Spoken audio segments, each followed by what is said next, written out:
لیکن میرے ورکر، میری خواتین، میری لیڈرشپ کے اوپر جو غیر قانونی FIR-یں، وکٹمائزیشن، انتقامی کارروائی کے لیے کاٹی گئی ہیں، 1 ہفتے کے اندر جس کا ثبوت نہیں ہے آپ کے پاس، جس FIR کا، وہ FIR ختم ہونی چاہیے، چاہے جس ورکر کے خلاف ہے، اگر 1 ہفتے کے اندر یہ FIR ختم نہ کی گئی تو جس نے غلط FIR کی ہے میں اصلاح کا موقع ضرور دے رہا ہوں۔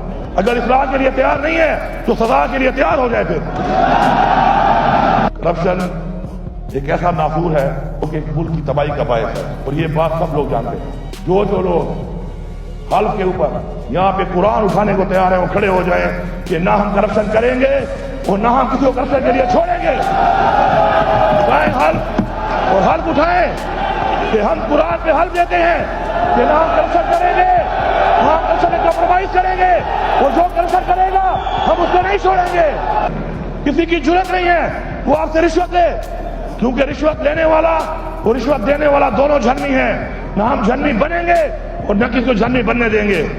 آپ سے کسی کے نام پہ کوئی پیسہ مانگتا ہے، آپ کھڑے ہوں۔ آپ تو ایک ایسے مراحل سے آپ گزرے ہیں کہ اگر کسی کے دل میں کوئی کمپرومائز یا نرم گوشہ تھا بھی صحیح کسی کے لیے، اب نہیں ہونا چاہیے۔ ہمارا ورکر، ہماری ٹیم ہے، ثبوت کے ساتھ، گواہی کے ساتھ۔ کوئی آپ سے پیسہ لیتا ہے، آپ ہر حد تک اس کے خلاف جائیں، ہم آپ کو سپورٹ کریں گے اور آپ کے ساتھ ہر حد تک جائیں گے اس چیز کے خلاف۔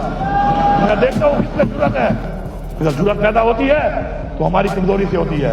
ہم کمزور نہیں ہیں، ہمیں اللہ تعالیٰ کا حکم ہے، یہ ایک جہاد ہے جو ہم نے کرنا ہے، اور اگر یہ جہاد ہم نے کر لیا تو انشاءاللہ ہمارے 90% سے زیادہ مسائل اسی پہ ہی حل ہو جائیں گے۔